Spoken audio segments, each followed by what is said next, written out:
please subscribe and don't forget to press the bell icon to get notified whenever we upload a new video. On the cash crunch crisis that has hit a few states in the country, Rajnish Kumar, the MD of State Bank of India, is now here with us on the phone line.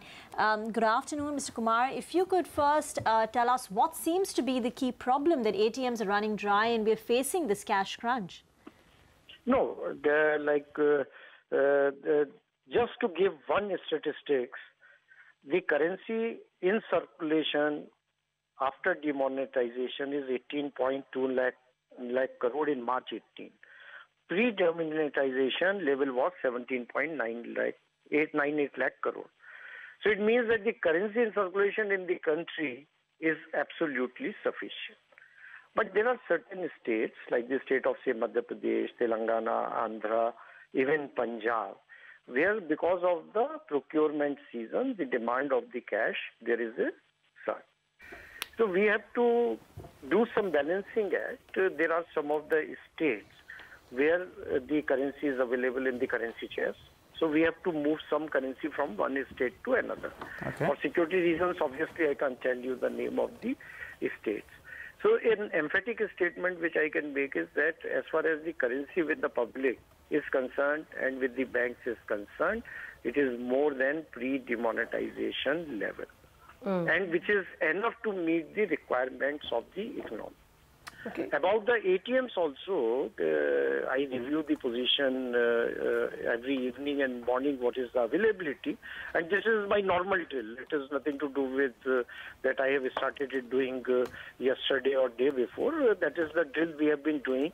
Channel availability is one of the issues which we have to ensure from the customer service point of view also. So channel availability also, it ranges between 84 to 88%, which is again something which is not, I would say, which is more or less a normal situation. But in certain geographies, as I said, that if the demand for cash has gone up, then we have to do a little bit of balancing act also, that from the branch, whether we meet the requirement or we meet the requirement through ATMs. Okay, but the situation on the whole, I would say that a little bit of imbalance here and there. So that situation, in any case, bank is addressing, and RBI, we are also on constant touch. Mr. Kumar, yeah. 1 minute, sir. Why should only this year's procurement create a problem? We have seen procurement for years now. 4 decades of my existence, I have seen procurement. We have never heard of a cash crunch during procurement. Is the supply of cash lower? Is there any issue in terms of, printing and supply of notes? But Lata, I have given you the statistics.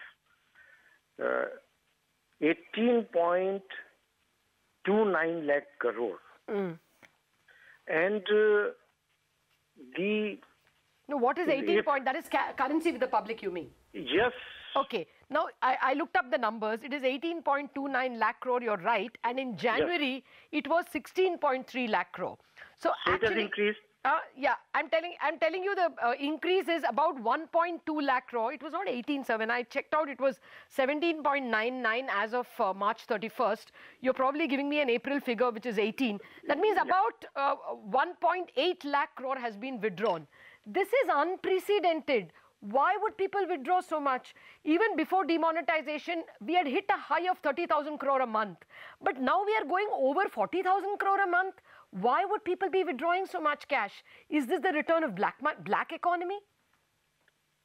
No. Mr. Kumar? Yeah. So why is so much money being withdrawn? So that is a question for which, honestly, I will not also have a ready answer. That needs to be analyzed. But the cash is within the system, that you will agree. Yes. And that is what precisely the point I am making. And I am making it through your channel. I am making it through other channels also. That if there is no shortage of currency, why should people withdraw and not bring it back to the banks if they are doing so? So let there be no holding of the currency. Let it be like coming back to the bank. And I am assuring that whatever money public wants to withdraw, So that money will be made available by State Bank of India. So obviously, is there an attempt, and that is for maybe because I always have the situation before me of State Bank of India currency chest position. But this is something which really what the point you are making needs to be looked into. That why should the cash in certain geographies not come back to the system? Or if there is a system in the cash overall, then why should there be a need to draw more cash? Yeah, sir, so but I'm sure... On one point, everybody agrees, you will agree, I agree, everybody agrees that the currency is more than what it used to be. Absolutely. Earlier. Not just that, it is alarmingly high, the current extent of withdrawal. In fact, my math, if what you say 18.29 is right, I just looked up the RBI website for January 5th. The currency in circulation is 16.29, which means 2 lakh crore of currency has been withdrawn by citizens. In the last 3.5 months, we are running at 50,000 crore cash withdrawal a month. I mean, this is serious. Have you had talks with the government, with RBI? Is this got anything to do with this FRDI bill and, you know, bank fraud and people having a fear? Or is there something else that people are paying for probably services of, you know, parlors and tuition teachers and chartered accountants and doctors and lawyers in cash because you want to avoid 18% GST?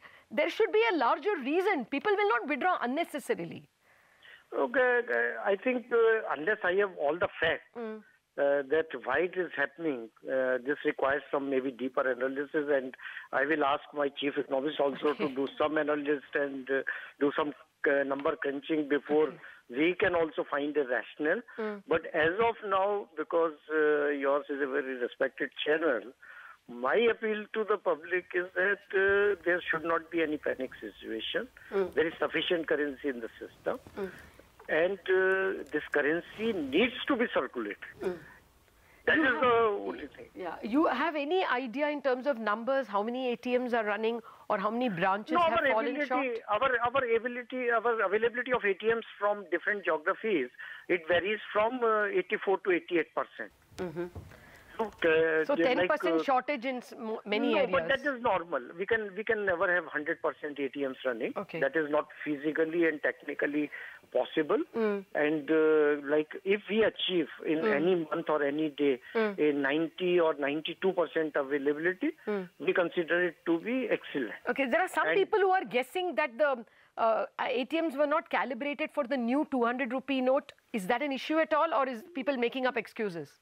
No, that calibration is going on, and for a State Bank of India, we have done about 55% ATMs have been calibrated for 200 rupees note, and this exercise is going on.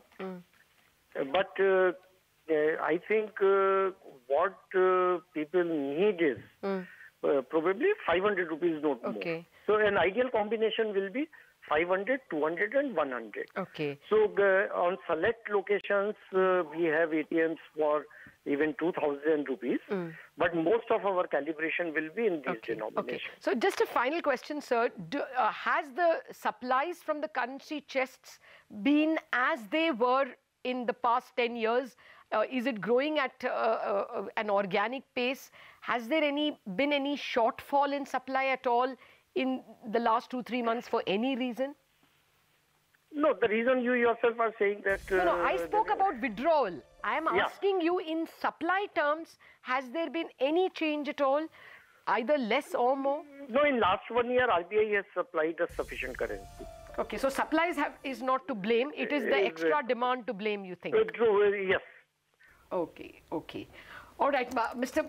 Kumar, finally, when do you think situation can be restored to normalcy? So the normalcy, I think, as I said, that some movement we are doing internally from one geography to another, where we are finding that there is imbalance, and the Reserve Bank of India also, because they are also aware of the problem. So from one bank to another, those movements are also happening, and I hope that the situation should improve in next 2-3 days. Okay. wherever there is a shortage, but it is not across the country. Yeah, specifically, which is the pocket according to SBI? No, it is Andhra, Telangana, Okay. MP and North Bihar. Okay. All right. Thank you very much, Mr. Rajnish Kumar. We are going to flash what you are saying repeatedly and ensure that the message is carried that there is no crunch in the system and that people should freely redeposit what they withdraw. Thank you very much for joining us, sir. Lata, this interview has raised a lot more questions than answers. What is the reason for the cash spike? As you said, you've been tracking procurement of crops for the last many years. What is so special about this time? Or is it the return of black economy, as you pointed, as you'd asked Mr. Kumar? Yeah, my sense is that, there was an increase in amount of cash that people were using for transactions for the last 4 or 5 years. I remember writing a piece in the Mint about 2 years back, or maybe 2.5 years back, because the cash being withdrawn in some months rose to 30,000 crores, which was unusual. Every week the Reserve Bank releases a figure called currency in circulation and currency with the public. They're more or less the same. That is, take currency with the public. It used to increase by 2,000 or 3,000 crores in days of yore. In 2011-12, we never even used to track it. Suddenly in 2014-15, we started tracking it because it became 20,000 crores in some months and 30,000 crores. And we used to wonder if, Diwali month people withdraw a lot. During school fees payment time, June, the currency with the public increases because withdrawals are more. But suddenly, why should 2014 and 2015 see unusually large withdrawals on a rising scale? Now, one reason that I attributed it, and not many economists agreed, is that service tax became a very important component. Till 2011-12 budget, some services were taxed. Okay. But in the 2013 budget, services became a negative list. All services will be taxed except health or something like that. 2 or 3 services were not taxed. Everything else was taxed. And India is a service economy. 60% of the GDP comes from services. So whether you go to a spa or a tuition class or, a parlor or lawyers, teachers, doctors, all of them refuse to bill because you are taxed. And therefore you started seeing more cash withdrawals, was my guess. Now, we don't know the reason. All we know is that Reserve Bank's currency with the public went on increasing. And the guess I was making backward is that probably more services are being paid for in cash. Doctors and teachers and everybody are being paid in cash. And that's why people are withdrawing more cash. Yes. Now, there was an interregnum for this during demonetization when a lot of the money came back. But we never had cash withdrawal to the extent of 50,000 crores a month. That, desire for cash has returned with a vengeance now. So my sense is this GST of 18% could be the culprit. Everywhere you have to pay that 18%. So imagine if you are a consultant, a psychologist, and you're a consultant. Until yesterday, you were charging your patient maybe 1,000 rupees for, a visit. And now you're charging him 1,200 almost, 1180. Yes. And naturally, the tendency will be, sir, can I pay you in cash so I can avoid that 180 rupees? Right. Now, I know people who are charged 10,000 for a year's treatment, and they have to pay 11,800 because of the 18%. So there is a bargaining with people. Can I pay this much in cash? It happens in several instances. Maybe, just maybe, that is the reason. But I do want to add that some people believe that there is a bit of a extra scare about banks. That FRDI bill, that deposits are no longer secure in a crashing bank, may have created some fear. The Punjab National Bank fraud and subsequent bad headlines for banks may have created. I don't think that could have created extra withdrawals, but there are some people who believe it is compounding an already cash situation and may have added just that bit. But my own sense is that this is the return of black money. It's the return of black economy with a vengeance. And maybe reduction of service tax, maybe, if you have to pay only 5 or 10%, people will more willingly pay it in bill in white. It's not speaking well of ourselves as citizens, but that just could be the most intelligible reason. Well, and then it will have broader implications on how will the government meet its GST collections. They have to hit 1 lakh crore in FY19. So if this is, truly, if this is, cash is used as a currency to avoid GST. Anyway, this is a big story that we're going to be tracking through the trading session and later on CNBC TV18. But exclusive comments coming in from Rajnish Kumar, the MD of State Bank of India.